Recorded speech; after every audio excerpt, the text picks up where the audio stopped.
क्या बात रजा उस चमनिस्ताने करम की, आय हाय हाय, क्या बात रजा उस चमनिस्ताने करम की। जहरा है कली जिसमें हुसैन और हसन फूल। आला हजरत इमाम अहमद रजा जब हज के लिए तशरीफ ले गए, बुखार की हालत में थे, मगर हरम शरीफ में बारिश शुरू हो गई। बुखार के बावजूद खाने काबा के तवाफ के लिए चले गए। भीगते हुए खाने काबा का तवाफ करने लगे।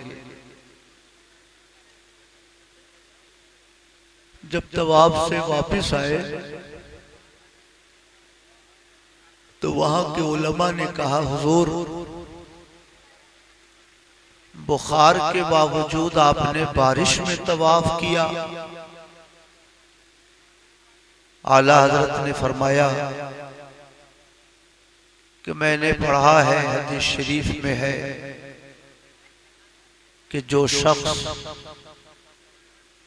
बारिश में भीगते हुए तवाफ करता है वो गोया अल्लाह की रहमतों के दरिया में गोते लगाता रहे। आय हाय हाय, सुभान अल्लाह। नारे तकबीर, हाथ उठा के जरा जवाब दे। नारे तकबीर, नारे रिसालत, जिक्र शुहदाए करबला, शायर हिंदुस्तान हजरत शादाब पैकर, हजरत अजमत भागलपुरी। वहां के उलमा ने कहा, हुजूर बारिश की हालत में तवाफ की जो फजीलत वाली हदीस है, वो हदीस तो सनद के एतबार से कमजोर हदीस है। तो एक कमजोर हदीस पर अमल करने के लिए आपने इतना खतरा मोल लिया।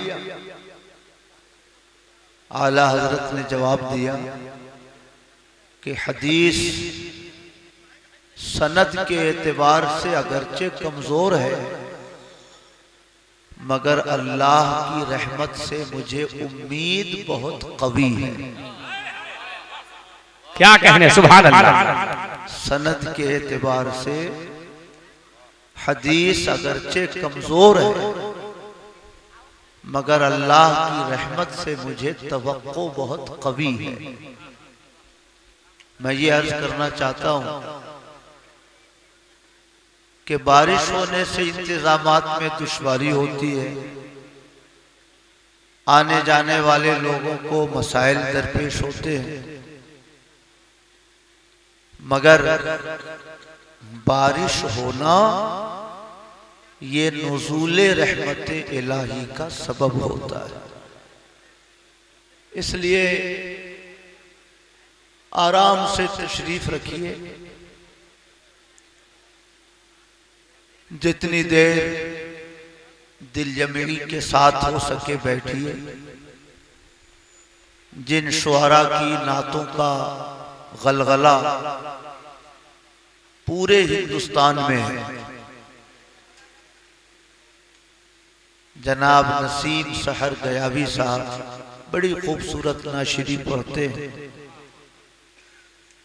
जनाब शकील शादाब साहब, अगर उनकी नातें सुने बगैर आप चले गए तो एक हफ्ते तक अफसोस रहेगा। साल भर तो वह नहीं कहता, मगर एक हफ्ते तक आप हजरात को अफसोस रहेगा। तो उन्हीं शुआरा की नातों के इंतजार में जो आधा घंटा वक्त आप हजरात को गुजारना हो, उसी आधे घंटे में बादिले नाखास्ता ही सही, मगर मेरी तकरीर भी समाअत कर लीजिए। दुरूद शरीफ पढ़िए। अल्लाहुम्मा सल्लि अला सय्यिदना व मौलाना मुहम्मद मअदनिल जूद वल करम व अला आलिहि व सहबिहि व बारिक व सल्लिम सलातन व सलामन अलैका या रसूल अल्लाह। रफीकाने गिरामी, ऐसा नहीं है कि सिर्फ शुहदाए करबला ने अल्लाह की राह में अपनी जिंदगी निछावर की है, बल्कि पूरी इस्लामी तारीख शहीदों के तस्करे से भरी हुई है। उन शुहदा की शहादतें न होती तो न जाने दीन इस शक्ल में हमारे और आपके घरों तक पहुंच पाता या नहीं पहुंच पाता, कुछ कहना मुश्किल है। उन हजारों शहीदों की शहादतों की बरकत है कि आज अल्हम्दुलिल्लाह इस्लाम की ये रोशनी भी हमारे सीनों में मौजूद है, कुरान की ये लाजवाल दौलत भी हमारे और आपके पास मौजूद है, और दीनों शरीयत का ये सरमाया भी अल्हम्दुलिल्लाह उम्मत मुस्लिमा के पास मौजूद है। मैं ये अर्ज करना चाहता हूं कि ऐसा नहीं है कि सिर्फ करबला के शहीदों ने अपनी जिंदगी अल्लाह की राह में निछावर की है, बद्र के शुहदा की शहादतों को भी हम नजरअंदाज नहीं कर सकते। उहुद के मैदान में जिन खुशनसीब सहाबा ने अपनी जिंदगी के नजराने पेश किए, हम उन शहीदों की शहादतों को भी कम नहीं कह सकते। जंगे तबूक, जंगे खैबर और मुख्तलिफ गज़वात के मौके पर जिन जिन शुहदा ने अपने जिस्म के खून से इस्लाम की तारीख को रोशन किया, हम उन तमाम शुहदा की शहादतों को खराजे अकीदत पेश करते हैं।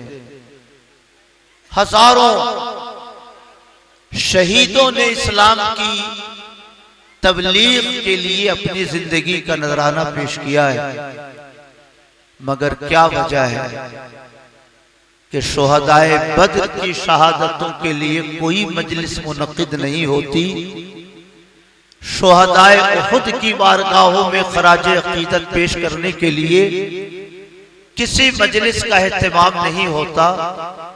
क्या वजह है कि शुहदाए तबूक और शुहदाए हुनैन की बारगाहों में खराजे अकीदत पेश करने के लिए अवाम का कोई मजमा इकट्ठा नहीं होता, मगर करबला के शहीदों की बारगाह में खराजे अकीदत पेश करने के लिए साल भर अहले ईमान मुतमन्नी रहते हैं, मुंतजिर रहते हैं। मुहर्रम का महीना शुरू होते ही जो कलमा पढ़ते हैं उनके दिलों में भी शहादत हुसैन का गम ताजा हो जाता है, और जो कलमा नहीं पढ़ते उनके दिलों में भी इमाम हुसैन की मोहब्बत का चिराग रोशन हो जाता है। आखिर दीगर शुहदा की शहादतों में और इमाम हुसैन और करबला के शहीदों की शहादतों में क्या फर्क है कि हम दीगर शुहदा की शहादतों को उस अंदाज में याद नहीं करते जिस अंदाज में हम करबला के शहीदों की शहादतों को याद करते हैं और बयान करते हैं। मेरे भाइयों, अगर इस सवाल का मुख्तसर जवाब आप हासिल करना चाहें तो आप कह सकते हैं कि बद्र के शहीदों की शहादत बेमिसाल, हुनैन के शहीदों की शहादत बेमिसाल, जंगे उहुद के शहीदों की शहादत बेमिसाल, जंगे तबूक में जिन कलमा पढ़ने वालों ने जिंदगी के नजराने पेश किए उनकी शहादतें भी बेमिसाल, मगर उन तमाम शहादतों के मनाजिर को अगर किसी एक मैदान में इकट्ठे देखना हो तो आपको कहीं और जाने की जरूरत नहीं, करबला के मैदान में तशरीफ ले आइए। वहां तमाम शहीदों की शहादतों का इज्तिमाई मंजर बेहतर और आज़म शक्ल में बैक वक्त आपको नजर आ जाएगा। सुभान अल्लाह। 18 साल के अली अकबर भी जिंदगी का नजराना पेश कर रहे हैं। अब्बास अलमबरदार वो भी अपने बाजुओं को कटाकर इस्लाम के परचम को बुलंद कर रहे हैं। हद तो ये हो गई कि अली असगर 6 महीने के बच्चे ने भी अपनी जिंदगी का खून इस्लाम के पौधे की आबियारी में सर्फ कर दिया है। मेरे भाइयों, तमाम शुहदा की शहादतों में जो अलमनाकी और जो कर्बनाकी हो सकती है, वो सारी अलमनाकी करबला के मैदान में इकट्ठे नजर आती है। इसलिए मेरे भाइयों, 1400 साल बीत गए मगर करबला के शहीदों का जिक्र हो रहा है। अगर आने वाले 1400 साल तक भी ये दुनिया चलती रही तो करबला के शहीदों की शहादतों को दुनिया की कोई कौम कभी भी फरामोश नहीं कर सकती। मेरे भाइयों, आप सुकून से मेरी गुफ्तगू समाअत करें। मैं आपको करबला का पस मंजर समझाना चाहता हूं। एक कलमा पढ़ने वाली कौम, नबी की रिसालत का इकरार करने वाली कौम, अकीदा आखिरत पर यकीन रखने वाली कौम, अहले बैते नबूवत की मोहब्बत का चराग अपने दिलों में रोशन रखने वाली कौम ने पैगंबर के अहले खानदान को, अहले बैत को आखिर करबला के मैदान में कैसे शहीद कर दिया? असबाब क्या थे, हालात क्या थे कि ये सूरत हाल पैदा हुई? मेरे भाइयों, मैं आपको करबला का पस मंजर समझाना चाहता हूं। हिजरत के 11वें साल मेरे पैगंबर इस दुनिया से तशरीफ ले गए। हिजरत के 11वें साल के बाद हजरत अबू बकर सिद्दीक खलीफा बने। 2 साल तक खिलाफत के मसनद पे वो तशरीफ फरमा रहे। 11 से लेके 13 तक हजरत सिद्दीक अकबर खलीफतुल मुस्लिमीन रहे। 13 में हजरत अबू बकर सिद्दीक ने अपने विसाल के मौके पर हजरत उमर फारूक को अपना खलीफा बनाया। जब लोगों में ये खबर फैली कि हजरत अबू बकर हजरत उमर को अपना जानशीन बना रहे हैं, लोगों में खौफ फैल गया। लोगों के दिलों के अंदर हजरत उमर फारूक की हैबत पहले से थी। जब ये खबर मिली कि हजरत अबू बकर हजरत उमर को अपना खलीफा बना रहे हैं, कुछ लोग हजरत उमर के हजरत अबू बकर के पास पहुंचे। अर्ज किया, हुजूर, आप इतने सख्त मिजाज इंसान को खलीफा बना रहे हैं, आप अल्लाह की बारगाह में क्या जवाब देंगे?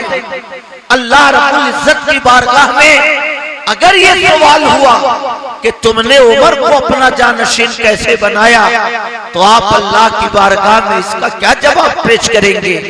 हजरत अबू बकर ने इरशाद फरमाया, अल्लाह अगर मुझसे पूछेगा कि तुमने उमर को अपना खलीफा क्यों बनाया, तो मैं अर्ज करूंगा, मौला, तेरे बंदों में जो सबसे अफजल इंसान था, मैंने उसे अपना खलीफा जानश बनाया है।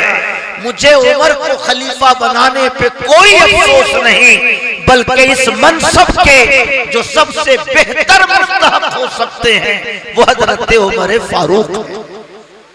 मोहब्बत से कहिए सुभान अल्लाह, माशाअल्लाह। मेरे भाइयों, हजरत उमर सन 13 हिजरी में खलीफा बने और लगातार 10 साल तक खलीफतुल मुस्लिमीन रहे। 13 से लेके 23 साल तक, 23 हिजरी तक हजरत उमर फारूक का दौर खिलाफत था। मेरे भाइयों, इतना शानदार दौर खिलाफत कि मोहनदास गांधी जी ने ये कहा था कि अगर मुसलमानों को एक और उमर फारूक मिल गया होता तो इस पूरी रूए जमीन पर इस्लाम के सिवा कोई दूसरा मजहब न होता। इतना शानदार जमाना इस्लाम की इशाअत का, इस्लाम की तबलीग का। इस्लाम अरब की सरहदों से निकलकर एशिया तक पहुंचा। इस्लाम अरब की सरहदों से निकलकर रोम के दरवाजे तक पहुंचा। इस्लाम अरब की सरहदों से निकलकर आधे अफ्रीका के जंगलों तक पहुंचा। 44 लाख मुरब्बा मील में हजरत उमर फारूक की सल्तनत का दायरा फैलता चला गया।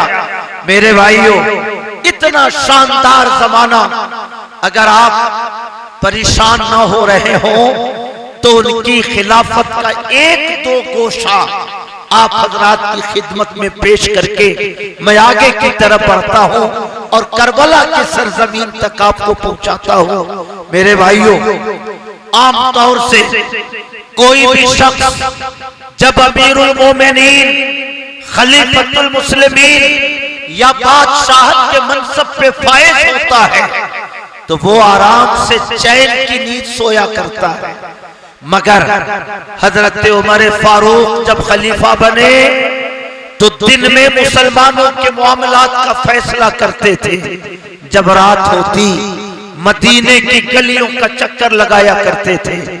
रात भर बेदार रहकर मदीने के मुसलमानों के हालात का जायजा लेते रहते। सुभान अल्लाह। लोग कहते हुजूर दिन में थके मादे रहते हैं, रात में तो कम से कम आराम कर लिया कीजिए। इरशाद फरमाते, सुनो, अगर कयामत के दिन अल्लाह ने मुझसे पूछ लिया कि उमर तुम्हारे रहते हुए मेरा बंदा भूखा कैसे सो गया, तुम्हारे रहते फुला यतीम दर्द का मारा कैसे सो गया, तुम्हारे रहते फुला बेवा चादरे इज्जत से महरूम कैसे रह, तो उमर किस किस के सवाल का जवाब देता रहेगा।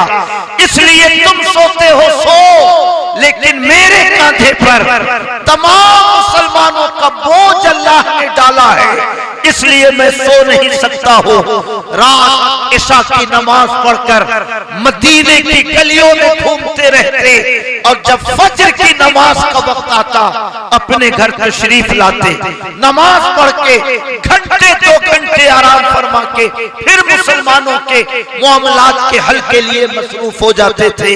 मेरे भाइयों, हजरत उमर की खिलाफत का 2 बाब मैं आप हजरात के गोश गुजार करना चाहता हूं। एक रोज रात में टहल रहे हैं, एक नौजवान को देखा आग के करीब बैठा है, बड़ा परेशान नजर आ रहा है। करीब गए, पूछा, नौजवान रात के सन्नाटे में यहाँ क्या कर रहे हो? नौजवान ने कहा, पूछ के क्या करेंगे, आगे जाइए। हजरत उमर ने कहा, कुछ तो बताओ, शायद मैं तुम्हारी कुछ मदद कर सकूं। उस नौजवान ने कहा, मैं तिजारत के इरादे से मदीने आया था, मेरे साथ मेरी बीवी भी थी, उम्मीद से थी। आज मेरी बीवी के बच्चे की पैदाइश का वक्त करीब आ चुका है, मगर मदीने में मेरा कोई शनाशा नहीं, मदीने में मेरा कोई मुतारफ इंसान नहीं जो मेरी बीवी के बच्चे की पैदाइश में उसकी मदद कर सके। इसलिए मैं अपनी गरीबुल वतनी पे रो रहा हूँ कि गरीबुल वतनी जहाँ पे मेरा कोई शनाशा नहीं, मेरे बच्चे की पैदाइश का वक्त करीब आ गया, खेमे के अंदर मेरी बीवी पैदाइश के दर्द से परेशान है और मैं यहाँ बैठकर अपने नसीबे पे रो रहा हूँ। हजरत उमर फरमाते हैं, ठहरो, थोड़ी देर में मैं आता हूँ। अपने घर तशरीफ ले जाते हैं, अपनी बीवी से फरमाते हैं, बच्चे की पैदाइश में जिन चीजों की हाजत हो ले लो। अपने गुलाम से कहते हैं, खाने पीने की कुछ चीजें किसी गठरी में बांध लो। सुभान अल्लाह। 44 लाख मुरब्बा मील का बादशाह अपनी बीवी को आगे आगे लेके चल रहा है, पीछे अपने सर पे खाने पीने की चीजों की गठरी लिए चल रहा है, पीछे पीछे उनका गुलाम चल रहा है। 3 नौजवानों का ये काफिला उस मर्द के खेमे के करीब जाता है। हजरत उमर फरमाते हैं अपनी बीवी से अंदर जाओ, बच्चे की पैदाइश में मदद करो। और हजरत उमर उस नौजवान के पास बैठकर उसकी दिलजोई करना शुरू करते हैं। थोड़ी देर के बाद अंदर से आवाज आती है, अमीरुल मोमिनीन अपने दोस्त को, अपने भाई को खुशखबरी दीजिए कि अल्लाह ने उसे बेटा अता फरमाया है। वो नौजवान अचंभे में देख रहा है, ये अमीरुल मोमिनीन किसको कहा गया? यहाँ तो मैं हूँ या ये आदमी बैठा है, अमीरुल मोमिनीन कहां से आ गए? जब बार बार उसने नजर दौड़ाई, हजरत उमर समझ गए। इरशाद फरमाया, नौजवान हैरत न करो, मुझे ही अमीरुल मोमिनीन कहा जा रहा है। मैं उमर फारूक हूँ और तुम्हें परेशान होने की हाजत नहीं। मैंने तुम्हारे साथ जो कुछ किया है ये मेरा फरीजा था, ये मेरी जिम्मेदारी थी। अगर कयामत के दिन अल्लाह ने पूछ लिया होता कि तुम्हारे रहते एक मुसाफिर इतनी दुश्वारियों में कैसे था, तो उमर कयामत के दिन क्या जवाब देता? तो मैंने तुम पर कोई एहसान नहीं किया है, बल्कि अमीरुल मोमिनीन होने के नाते मेरी जो जिम्मेदारी थी वो जिम्मेदारी मैंने अदा की है। मैं अर्ज करना चाहता हूँ मुसलमानों, एक इंसान मुखिया बन जाए, आपका कितना भी दोस्त हो, आपका कितना भी करीबी हो, अगर आपके घर में कोई मुसीबत आ गई, आप उसे फोन करते हैं, वो एम्बुलेंस मंगवा देता है। आप उससे गुजारिश करते हैं, 1000-2000 की मदद कर देता है। आपका बहुत ज्यादा वो मेहरबान हो, अपने बेटे को आपके साथ लगा देता है। छोटे छोटे ओहदों पे बैठे हुए लोग किसी भी शख्स की इतनी मदद नहीं करते कि अपनी बीवी को ले जाकर उसके बच्चे की पैदाइश में मदद कराएं, खाने पीने की गठरी अपने सर पे ले जाकर उसे खाना पीना पेश करें। ये शरफ अगर पूरी इंसानी तारीख में किसी हुक्मरान को मयस्सर है तो वो किसी और को नहीं बल्कि हजरत उमर फारूक को हासिल है।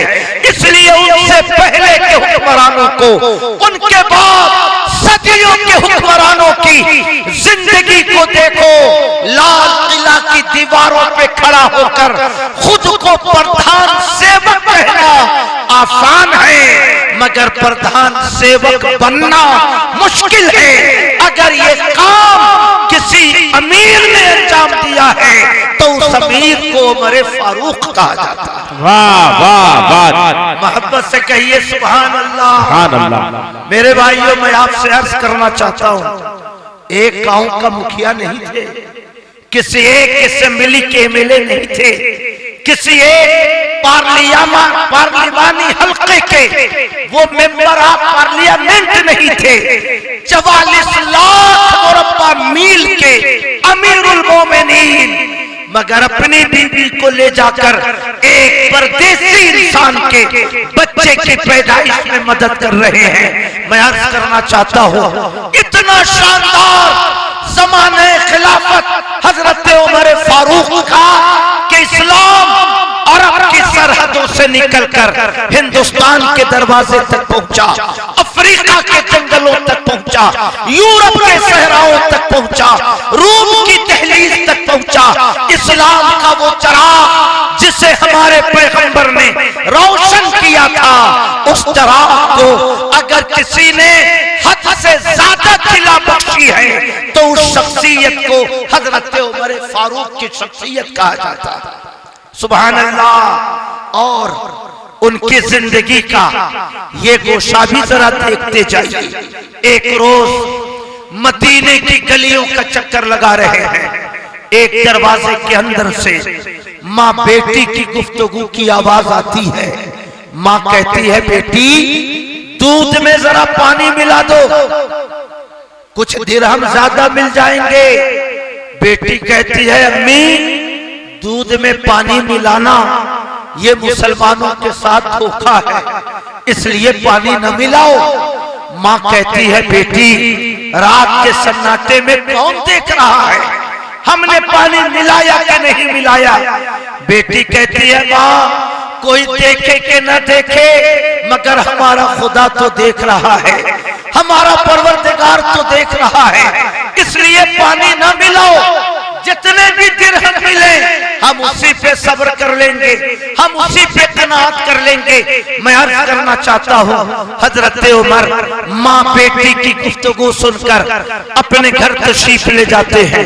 फजर की नमाज के बाद अपने बच्चों को जो सहाबा थे जमा करते हैं, इरशाद फरमाते हैं तुम में से कोई है जो एक दीनदार खातून से शादी को तैयार हो। साहिबजादगान ने कहा हुजूर जिससे हुक्म दे शादी को हम तैयार हैं। हजरत उमर अपने बेटों को लेकर चंद सहाबा को लेकर दूध बेचने वाली एक आम खातून के दरवाजे पे पहुंचते हैं, उसको अपने बेटे के रिश्ते की पेशकश करते हैं और एक दूध बेचने वाली खातून की बेटी को अपनी बहू बनाकर अपने घर वापस लेकर तशरीफ लाते हैं। मैं अर्ज करना चाहता हूं आज पूरी दुनिया का इस्लामी मुआशरा बेचैनियों में मुब्तला है। हर घर की आबरू एक बारूद के ढेर पे खड़ी है। मेरे भाइयों आज हमने बिरादरी को तरजीह देना शुरू किया। खान साहब हैं उनके बेटे का रिश्ता खान की बेटी से होगा, शेख साहब हैं उनके बेटे का रिश्ता शेख की बेटी से होगा, अंसारी साहब हैं उनके बेटे का रिश्ता अंसारी की बेटी से होगा, मंसूरी साहब हैं बेटे का रिश्ता मंसूरी की बेटी से करेंगे। हमने बिरादरियों को तरजीह देना शुरू किया। बिरादरी अंसारी की होनी चाहिए, वहाबी हो कोई बात नहीं, शिया हो कोई बात नहीं, सुलह कुल्ली हो कोई बात या नहीं, कादियानियत से मुतासिर हो कोई बात नहीं। बिरादरी खान की होनी चाहिए, बिरादरी शेख की होनी चाहिए। बिरादरी हमारी है तो वो हमारा है, किसी भी मसलक को मानने वाला हो। मैं अर्ज करना चाहता हूँ बड़े बड़े खानदानों की मसलक की सूरत हाल रिश्तों के सबब मुंतशिर होती चली गई और वहाबियत ने रिश्तेदारी को एक हरबे के तौर पर इस्तेमाल करना शुरू किया। आओ हजरत उमर फारूक की जिंदगी देखो। 44 लाख मुरब्बा मील में जिस अमीरुल मोमिनीन की सल्तनत का दायरा फैला हुआ था, एक आम मुस्लिम खातून की बेटी से अपने बेटे का रिश्ता करके मुसलमानों को कितना बड़ा सबक दे रहे हैं। मुसलमानों रिश्ता करते वक्त दीन को देखो, ईमान को देखो, तुम ये देखो कि वो कुरान पढ़ती है कि नहीं, तुम बिरादरी में कैसे पढ़ते चले गए। जिस कौम को अल्लाह ने एक कलमा दिया था, एक कुरान दिया था, एक शरीयत दी थी, आज 72 बिरादरी में बटकर उसने अपनी ताकत को कमजोर कर रखा। मोहब्बत से कहिए सुभान अल्लाह। मेरे भाइयों मैं आपको इस तफसील में नहीं ले जाना चाहता, मैं ये अर्ज करना चाहता हूं सन 11 हिजरी में पैगंबर का विसाल हुआ। 11 से लेके 13 तक 2 साल हजरत अबू बकर खलीफा रहे। 13 से लेके 23 हिजरी तक लगातार 10 साल हजरत उमर फारूक का दौरे खिलाफत रहा। 23 हिजरी से लेकर 35 हिजरी तक 12 साल हजरत उस्मान गनी का जमाना खिलाफत रहा। मेरे भाइयों सन 35 हिजरी में मिस्र के कुछ बलवाइयों ने आकर हजरत उस्मान गनी का घर घेर कर उन्हें शहीद कर दिया। यहीं से फितनों का दरवाजा खुला, यहीं से इख्तिलाफात की राहें खुलती गई और करबला में जो कुछ हुआ उसकी बुनियाद कत्ले हुसैन से पड़ी।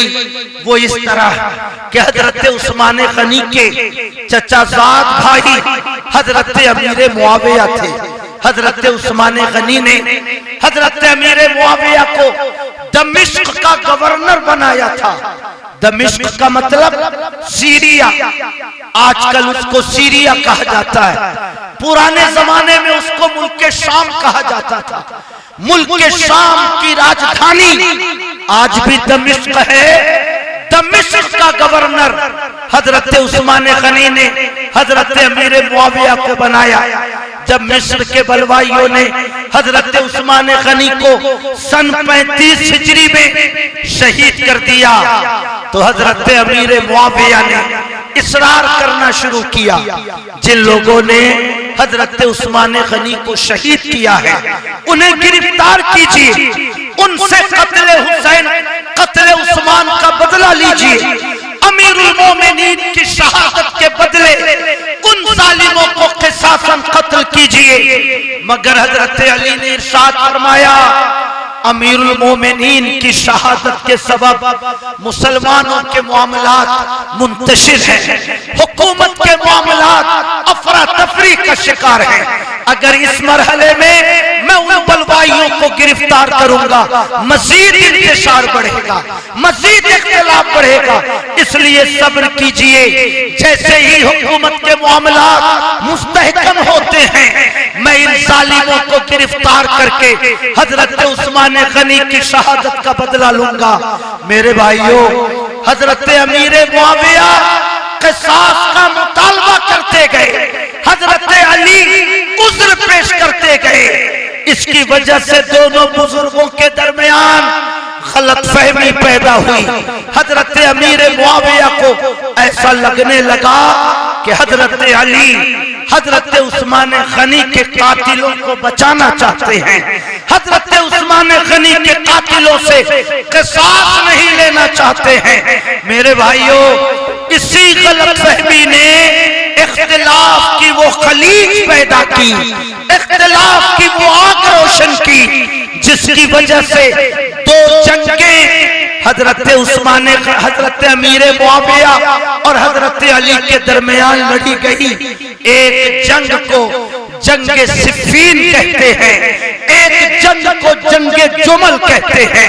इन दोनों बुजुर्गों के दरमियान दो लड़ाइयां हुई, मगर जंगे जुमल में इन दोनों बुजुर्गों के दरमियान मुसालहत हो गई। और मेरे भाइयों, सन 35 हिजरी में जब हजरत उस्मान गनी शहीद हुए तो चूंकि इख्तिलाफ जब बढ़ने लगे दोनों बुजुर्गों में, तो हजरत अली ने मदीने को छोड़कर कूफा को अपना दारुल सल्तनत बनाया।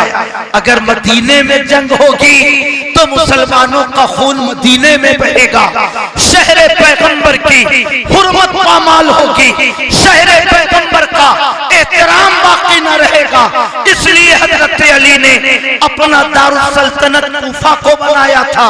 हजरत अमीर मुआविया दमिश्क में रहते थे, इसलिए हजरत अली के मानने वालों की तादाद कूफा में ज्यादा थी, हजरत अमीर मुआविया के मानने वालों की तादाद दमिश्क में ज्यादा थी। जब हजरत अली सन 35 हिजरी में खलीफतुल मुस्लिमीन बने तो 4.5 साल तकरीबन वो खलीफा रहे, यानी सन 40 हिजरी में हजरत अली मुर्तजा शहीद कर दिए गए। हजरत अली मुर्तजा की शहादत के बाद 6 महीने के लिए कूफा वालों ने, मदीने और मक्के वालों ने हजरत हसन मुज्तबा को अपना खलीफा बनाया। मगर हजरत हसन ने देखा कि ये इख्तिलाफ बढ़ रहा है, ये दूरी बढ़ रही है, मेरे वालिद से अमीर मुआविया की 2 जंगें हो चुकी हैं, अगर मैं खिलाफत के मसनद पे रहा तो ये जंगें बढ़ सकती हैं। इसलिए आपने मुसलमानों की जान की हिफाजत के लिए हजरत अमीर मुआविया से मुसालहत कर ली और खिलाफत से अलग हो गए। मेरे भाइयों, सन 40 हिजरी से लेकर सन 60 हिजरी तक हजरत अमीर मुआविया ये रेगुलर खलीफतुल मुस्लिमीन रहे।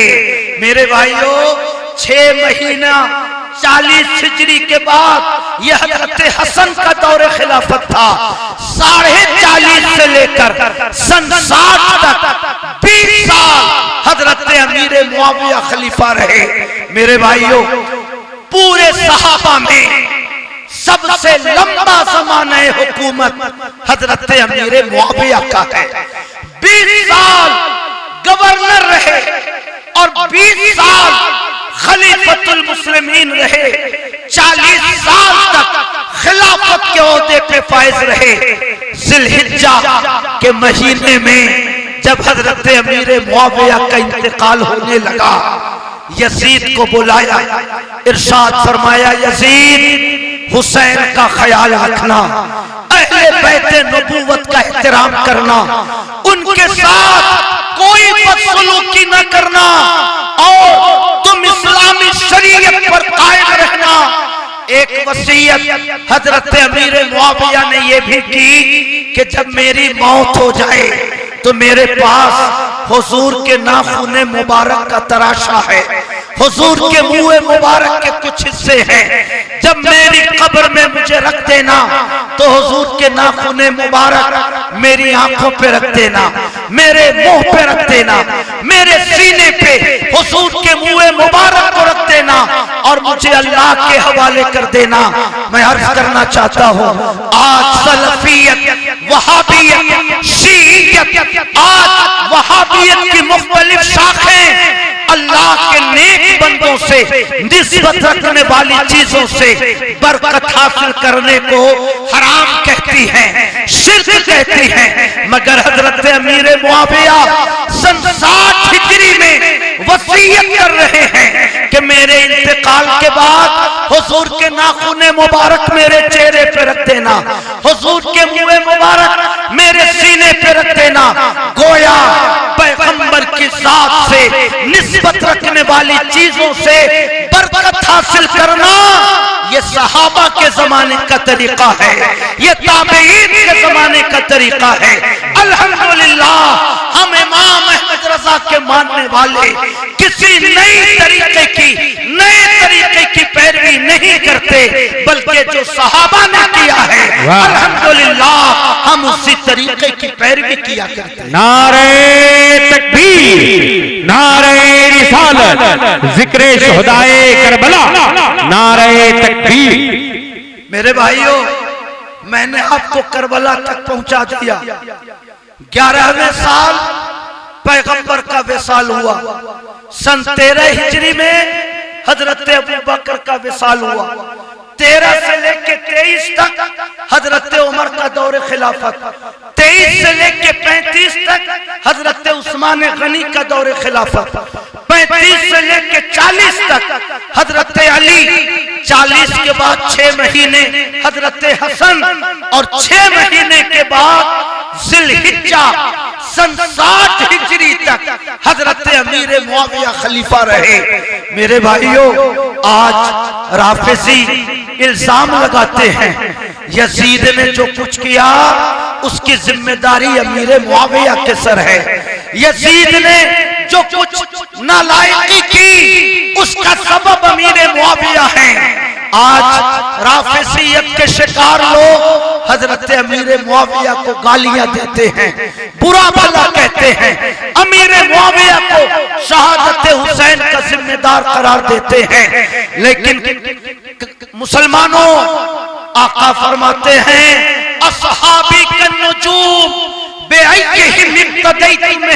तुम मेरे सहाबा ये सितारों की तरह है, तुम जिनकी भी पैरवी करोगे मंजिल तक पहुंचते चले जाओगे। इसलिए हम किसी भी सहाबी की कोई तौहीन नहीं करते। हजरत अली अगर हमारी आंखों का नूर है तो हजरत अमीर मुआविया ये हमारे दिल का सुरूर है। अगर हजरत अली हमारे सर का ताज है तो हजरत अमीर मुआविया हमारे दीन और ईमान की पहचान है।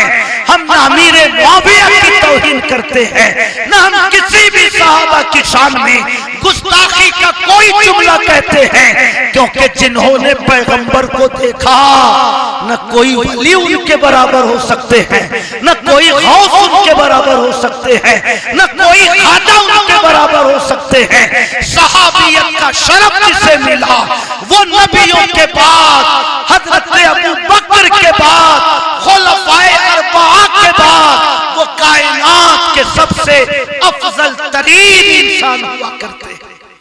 मेरे भाइयों, मैं आपसे अर्ज करना चाहता हूं, अमीर मुआविया उनके जमाने तक यजीद शराबी खुलेआम नहीं था, उसका जुआ खेलना लोगों में मशहूर नहीं था, गाना बजाना छुपा हुआ था, बहनों से शादी को हलाल कहना ये आम नहीं था। मगर जब किसी को दौलत मिलती है लोग दौलत संभाल नहीं पाते, किसी को बादशाहत मिलती है बादशाहत नहीं संभाल पाते। अमीर मुआविया का इंतकाल होते ही यजीद की बुराइयां आम होती चली गई। अलल-ए-ऐलान वो शराब पीने लगा, अलल-ए-ऐलान वो बुराइयों की जिंदगी गुजारने लगा, वो रज़ाई बहनों से शादी को जायज कहने लगा। हजरत हंज़ला के साहिबजादे इरशाद फरमाते हैं कि यजीद की बुराइयां इतनी बढ़ गई कि हम लोगों को डर हुआ कि अगर हमने यजीद के खिलाफ बगावत नहीं की तो कहीं ऐसा ना हो कि आसमान से पत्थरों की बारिशें शुरू हो जाएं। इतनी ज्यादा उसकी बुराइयां पूरे आलम अरब में फैल गई। मेरे भाइयों, जाकिर नायक जैसे लोग इल्जाम लगाते हैं कि हजरत हुसैन खिलाफत की लालच में करबला गए, इमाम हुसैन हुकूमत की लालच में करबला गए। अरे जालिमों, अगर हुसैन ऐलान कर देते पूरा मदीना इमाम हुसैन के साथ चला जाता, अगर वो ऐलान कर देते मक्के के सारे सहाबा उनके साथ करबला की तरफ रवाना हो जाते। मगर इमाम हुसैन 72 लोगों को लेके जा रहे हैं, न कोई ज्यादा असलहा है, न घोड़े हैं, न जंग की कोई तैयारी है, न मुजाहिदीन का कोई हजारों का लश्कर है, कोई 6 महीने का, कोई 18 साल का।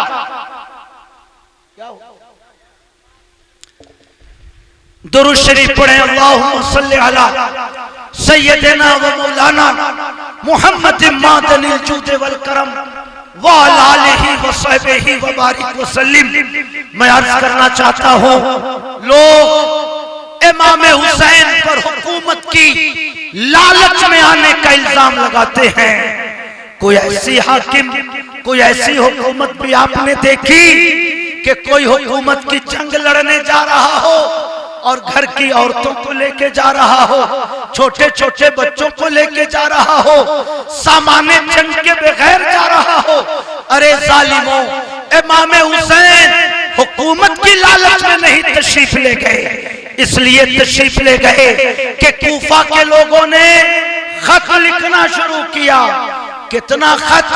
60 खत लिखे। वो जमाना कोई व्हाट्सएप का जमाना नहीं था, खत लिखा और सेंड कर दिया। कोई फेसबुक का जमाना नहीं था। खत पहुंचाने के लिए लोग घोड़ों से कासिद को भेजते थे, ऊंटों पे रवाना करते थे। हफ्तों के बाद कोई काफिला यहां से वहां पहुंचता था। 60 खत करबला से आए। मेरे भाइयों, अब इमाम हुसैन के पास मसला ये था, कूफा वालों ने कहा हुजूर यजीद शराबी है, यजीद जुआरी है, यजीद रज़ाई बहनों से शादी को जायज कहता है। हुजूर हम आपके हाथों पे बैअत करना चाहते हैं, अगर आप तशरीफ नहीं लाएंगे तो मजबूरी में हम यजीद के हाथों पे बैअत करेंगे। और कयामत के दिन अगर पैगंबर ने पूछ लिया कि तुमने हुसैन के रहते यजीद के हाथों पे कैसे बैअत कर ली, तो हम लोग कह देंगे हुसैन नहीं आया, हुसैन ने उज़्र किया, हुसैन ने बुलाने के बावजूद करबला के सफर से किनारा कशी की, इसलिए हमने यजीद के हाथों पे बैअत कर ली। हुजूर अगर आप नहीं आएंगे तो हम मजबूरन यजीद के हाथों पे बैअत कर लेंगे। मेरे भाइयों, इमाम हुसैन के सामने ये मसला था। अगर उस जमाने का अमीरुल मोमिनीन शराबी, कबाबी, जुआ खेलने वाला और हुसैन जैसे लोग उसे अपना अमीर मान लें, उसके हाथों पे बैअत कर लें, तो पूरी दुनिया में ये पैगाम जाता कि जब मुसलमानों का अमीरुल मोमिनीन शराबी हो सकता है तो हमने शराब पी लिया तो क्या गलत किया। मुसलमानों का अमीरुल मोमिनीन जुआ खेल सकता है, हमने जुआ खेल लिया तो क्या बुरा किया। जब मुसलमानों का अमीरुल मोमिनीन गाना बजाना कर सकता है तो हम अगर गाने बजाने में मुलव्विस हो गए तो हमने क्या बुरा किया। मेरे भाइयों, उस वक्त मसला हुकूमत का नहीं था, मसला शरीयत को बचाने का था, मसला इस्लाम के वकार के तहफ्फुज का था, मसला पैगंबर इस्लाम की लाई हुई शरीयत की आबरू की हिफाजत का था। हुसैन ने अपनी जान की परवाह नहीं की, अपनी औलाद की परवाह नहीं की, अपने खानदान की परवाह नहीं की, सबको निछावर कर दिया मगर इस्लाम को मिटने से बचा लिया, शरीयत के वकार को बचा लिया, शरीयत की आबरू को बचा लिया। मेरे भाइयों, जिंदा हो जाते हैं जो, मरते हैं हक के नाम पर। अल्लाह अल्लाह, मौत को किसने मसीहा। नारे तकबीर, नारे रिसालत, जिक्रे शुहदाए करबला। मैं आपसे ये अर्ज करना चाहता हूं, दुनिया समझ रही थी यजीद कामयाब हो गया, दुनिया समझ रही थी उबैदुल्लाह इब्न ज़ियाद फतहयाब हो गया, दुनिया समझ रही थी अमर इब्न साद कामयाबी का परचम उसने लहरा दिया। मगर तारीख ने साबित किया यजीद कामयाब नहीं हुआ था, हुसैन का नस्बुल ऐन कामयाब हुआ था, हुसैन का मकसद कामयाब हुआ था। हुसैन जिस मिशन के लिए रवाना हुए थे वो मिशन कामयाब हुआ था। कत्ले हुसैन असल में मर्गे यजीद है, इस्लाम जिंदा होता है हर करबला के बाद। माशाअल्लाह। मेरे भाइयों, रंका के मुसलमानों, मैं चलते चलते आपसे ये पूछना चाह रहा हूं, हुसैन क्यों कुर्बान हुए शराब नोशी को मिटाने के लिए? हुसैन अपने खानदान की कुर्बानी क्यों पेश कर रहे हैं जुआ को मिटाने के लिए? हुसैन अहले बैत की शहादत क्यों पेश कर रहे हैं दीन और शरीयत में इस्तिकामत का पैगाम देने के लिए? इसलिए नौजवानों, अगर इमाम हुसैन की गुलामी का तौक हमारी गर्दनों में है तो हमें शराब से दूर रहना चाहिए, हमें जुआ से दूर रहना चाहिए, हमें गाने बजाने से अपने आप को महफूज रखना चाहिए।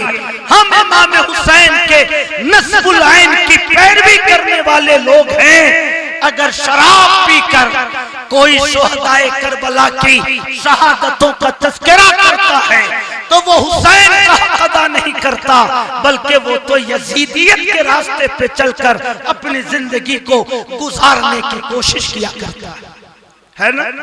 मैं आप सबसे बस एक चीज का वादा लेना चाहता हूं, करबला में इमाम हुसैन ने बुज़दिली नहीं दिखाई। आज ये हमारे